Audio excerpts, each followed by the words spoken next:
बियाण्यांची पंढरी म्हणून ओळख असलेल्या जालना जिल्ह्यातच बोगस खत आणि बियाणे विक्री मोठ्या प्रमाणावर होत असल्याचं उघडकीस येत आहे. कृषी विभागाने धाडसत्र सुरू केल्यानंतर तब्बल 4 मोठ्या कारवाया जिल्ह्यात करण्यात आल्यात.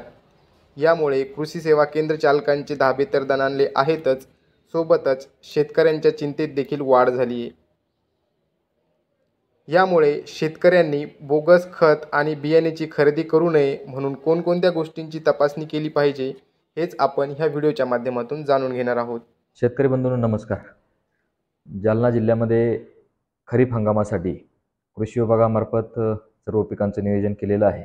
याकरता जिल्ह्याकरता आवश्यक असणारे खते आणि बियाणे यांचा मुबलक साठा जिल्ह्यामध्ये उपलब्ध आहे. आणि आता पाऊस थोडासा लांबलेला आहे. शेतकरी बांधवांनी निविष्ठा खरेदी सुरुवात केलेली आहे. तर आपण बियाणे खरेदी करत असताना आपली फसवणूक होऊ नये म्हणून काही काळजी आपण घ्यायची आहे.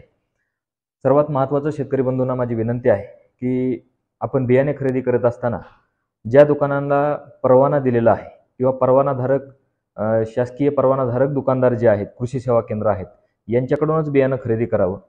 बियाणं खरेदी करत असताना बियाण्याचं जे पॅकेट आपण खरेदी करणार आहात तर त्याच्यावरती बियाण्याची उगवण क्षमता, बियाण्याची प्युरिटी या सर्व गोष्टी लिहिलेल्या असतात. त्याची बॅच नंबर लिहिलेला असतो, तपासणी दिनांक लिहिलेला असतो. या सर्व गोष्टी तपासून बियाण्याच्या पिशवीची खरेदी करावी. एक दुसरी गोष्ट, बियाणे खरेदी करत असताना त्या संबंधित कृषी सेवा केंद्रांकडून पक्कं बिल हे आपण घेतलं पाहिजे आणि ते जतन करून ठेवलं पाहिजे. भविष्यामध्ये बियाण्याविषयी काही अडचणी झाल्यास या बिल आपण जोडून कृषी विभागाकडे तक्रार करू शकतो. बरेचसे सोयाबीन उत्पादक जे शेतकरी आहेत, हे सोयाबीन उत्पादक शेतकरी आपल्या घरचं सोयाबीनचं बियाणं हे पेरणीकरता वापरत असतात. या सर्व शेतकरी बंधूंना माझी विनंती आहे की त्यांनी पेरणीपूर्वी आपल्या घरच्या सोयाबीन बियाण्याची उगवण क्षमता ही तपासली पाहिजे. राज्यात काहीच दिवसात मान्सूनच्या पावसाला सुरुवात होईल. त्यापूर्वी शेतकरी कृषी सेवा केंद्रावर बियाणे आणि खत खरेदीसाठी गर्दी करत आहेत. मात्र हे करत असताना शेतकऱ्यांनी काही गोष्टी तपासून पाहणे गरजेचे असते. यामुळे भविष्यात होणारी फसवणूक टळू शकते.